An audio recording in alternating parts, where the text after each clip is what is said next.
Halo Sobat Adsense, salam pintar. Bersama saya Kak Alex, tutor biologi adsense.id.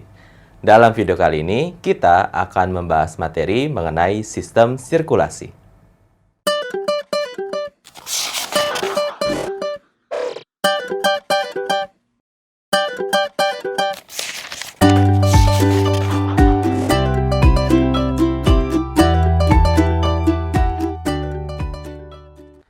Nah, Sobat Adsense, kita mulai dengan membahas sistem sirkulasi darah.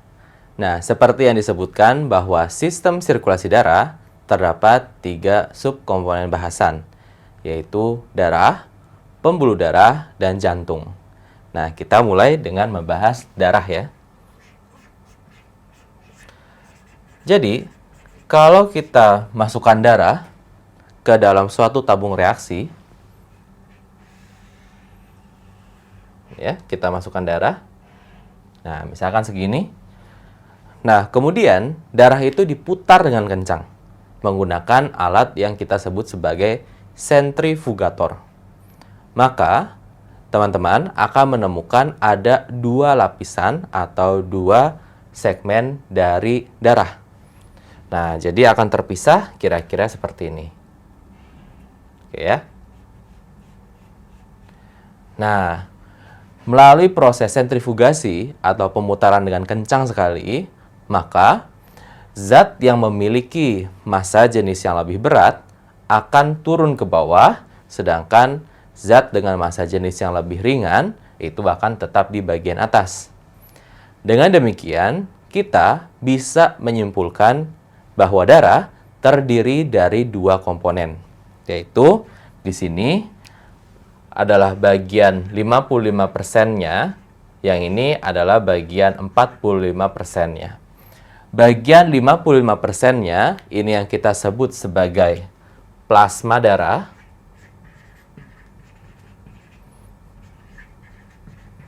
Sedangkan 45%-nya di sini tersusun dari sel-sel darah. Oke. Nah, jadi teman-teman ingat pembahasan mengenai jaringan hewan. Nah, lagi-lagi kita ngomongin bab jaringan hewan. Di jaringan hewan, kita menemukan ada 4 jenis jaringan, yaitu ada epitel, ikat, otot, dan saraf. Darah masuk kategori jaringan ikat. Nah, alasannya adalah apa? Alasannya yaitu pertama dari pembentukannya. Jaringan ikat berasal dari mesoderm, kemudian berkembang menjadi mesenkim, kemudian berkembang menjadi jaringan ikat. Yang kedua adalah semua jaringan ikat memiliki 2 komponen yang khas, yaitu teman-teman bayangkan seperti ada agar-agar, isinya adalah buah-buahan. Nah, maka agar-agar itu adalah matriksnya, yang tentu saja bisa berupa cairan, bisa berupa cairan yang tersusun dari berbagai bahan kimia yang amorf atau tidak memiliki bentuk, dan serat. Kemudian, yang komponen kedua, buah-buahannya, adalah komponen sel-selnya. Maka, ini adalah si komponen dari jaringan ikatnya. Gitu ya. Plasma darah sebagai matriksnya, dan sel-selnya berupa sel-sel darah. Oke ya. Nah, untuk ini, kita mengenali bahwa pada umumnya gitu ya, kita akan mengenali bahwa sel-sel darah ada 3 komponen, yaitu sel darah merah, kemudian sel darah putih, dan yang terakhir itu adalah keping darah. Oke ya. Nah, dengan istilah sel darah merah disebut sebagai eritrosit, kemudian sel darah putih sebagai leukosit, dan keping darah sebagai trombosit atau platelet, gitu ya, atau platelet. Oke. Nah, sebelum kita membahas mengenai komponen dari sel-sel darah, nah, kita awali dulu dengan komponen matriksnya atau cairannya, yaitu plasma darah. Nah, kalau teman-teman bayangkan darah, teman-teman tahu bahwa darah termasuk jaringan ikat yang bersifat cair. Nah, tentu saja plasma darah yang sebagai komponen matriks atau cairannya berarti pastinya tersusun dari sekitar 90% adalah air, ya kan ya? Nah, untuk sisanya gitu ya, nah di sini adalah zat-zat penyusunnya. Zat-zat penyusun dari plasma itu sangat bervariasi. Nah, kita bisa menemukan ada berbagai zat. Seperti apa? Seperti misalkan kita dapat menemukan adanya elektrolit. Ya, elektrolit atau mineral-mineral bermuatan gitu ya. Misalkan seperti Na+ gitu ya, Cl- gitu ya. Nah, itu adalah elektrolit ya. Na+, kemudian Cl-, K+ dan sebagainya itu adalah elektrolitnya. Kemudian, teman-teman juga bisa menemukan berbagai protein.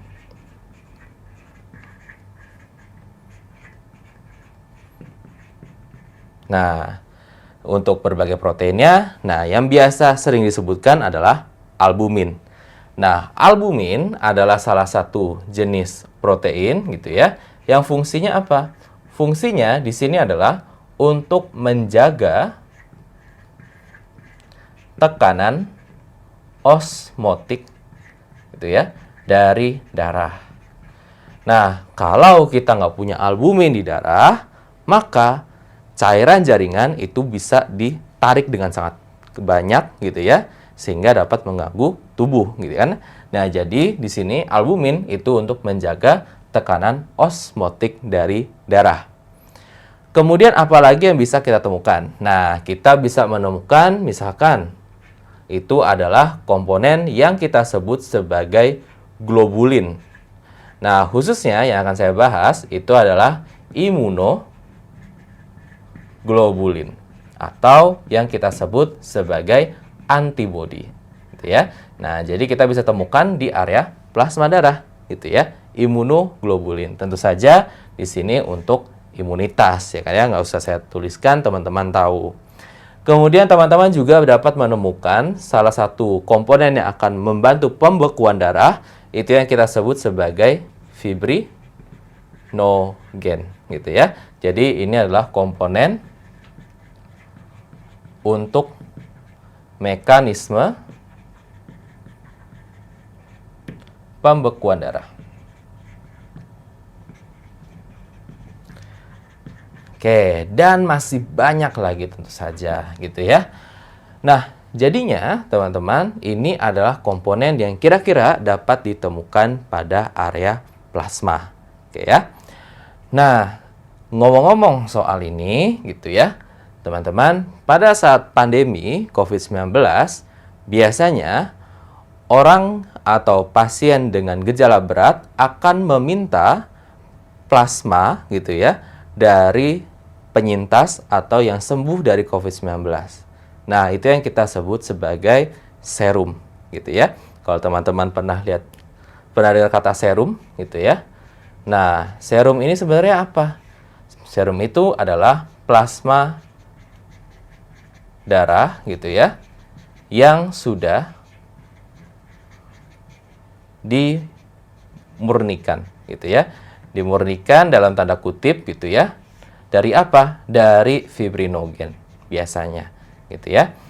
Nah, jadi kalau teman-teman pernah nonton film-film zombie gitu ya, biasanya ada tokoh misalkan anak kecil atau orang dewasa mungkin ya, yang dia itu kebal dari kalau digigit zombie dia nggak akan jadi zombie gitu ya. Jadi dia punya antibodi alami.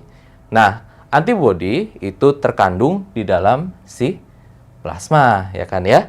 Nah, maka orang itu harus dilindungi sebaik-baiknya gitu ya, diantarin ke fasilitas kesehatan gitu ya untuk diekstrak plasmanya sehingga kita dapat serum. Demikian juga ini yang diterapkan pada kasus pandemi COVID-19.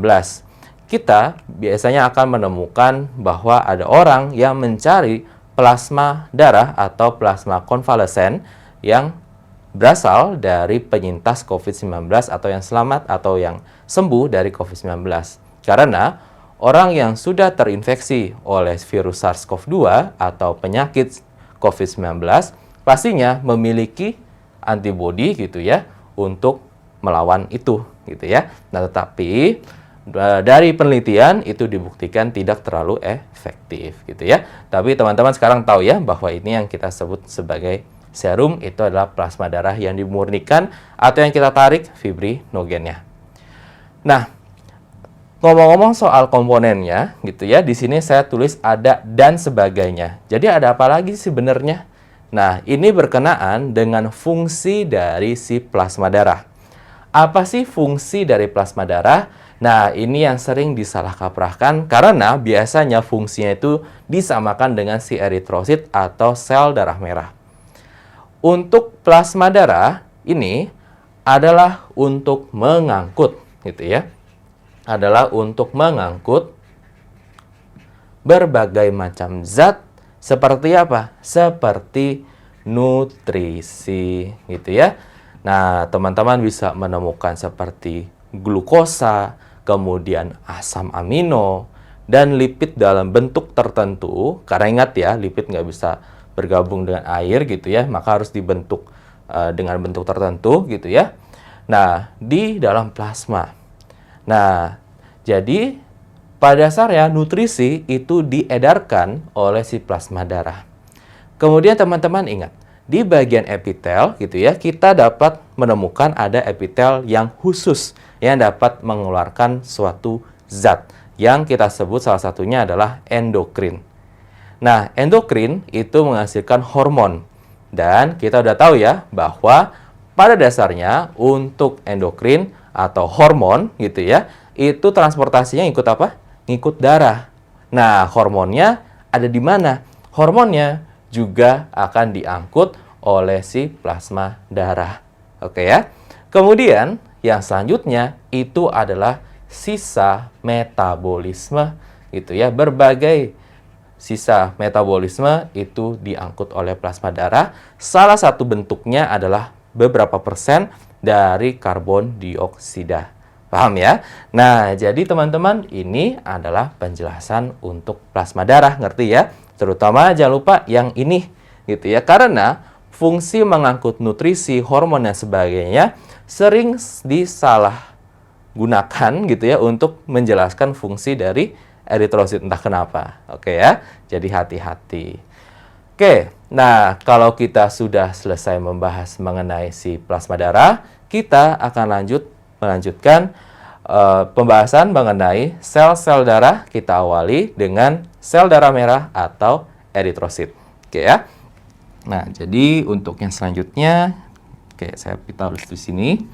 Nah, selanjutnya kita akan bahas tentang si eritrosit, ya, atau sel darah merah. Nah, karena sudah dikenalkan istilahnya, saya langsung gunakan istilah eritrosit. Kalau teman-teman lihat bentuknya, gitu ya, saya pakai warna yang sesuai aja ya. Kalau teman-teman lihat bentuknya, nah kira-kira kayak gini ya. Oke, dia kayak donat, tapi nggak ada lubangnya gitu ya.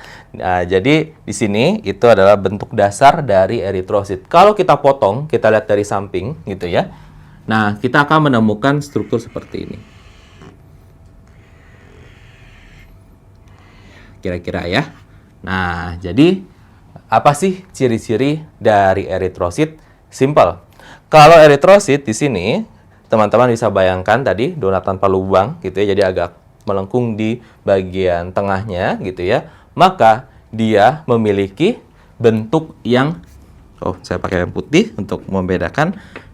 Oke, dia memiliki bentuk yang bikonkaf gitu ya. Artinya apa? Artinya sel darah merah itu cekung di dua sisi.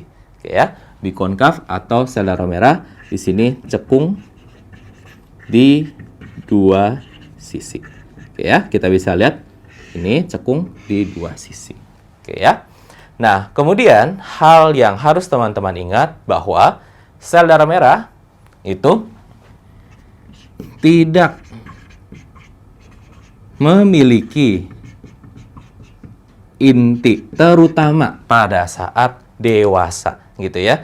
Pada saat awal pembentukan, sel darah merah itu punya inti. Tetapi jika dia sudah siap untuk bertugas, gitu ya, Nah, intinya akan dicopot atau disebut sebagai enukleasi gitu ya. Jadi dia akan mengalami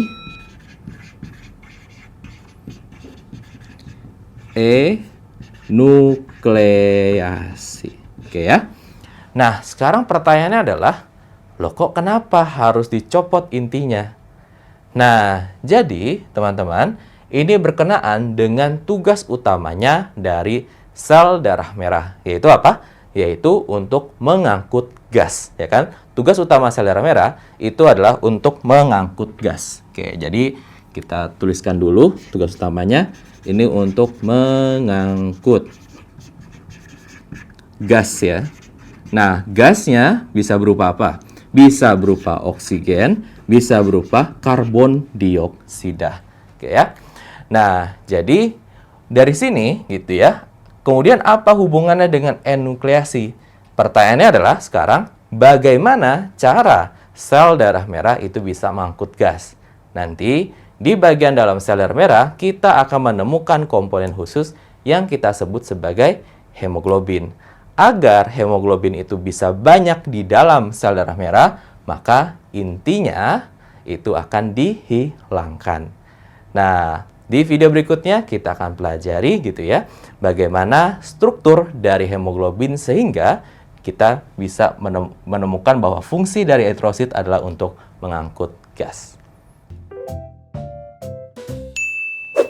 Nah, Sobat TSN, sampai di sini dulu video pembahasan materi mengenai sistem sirkulasi.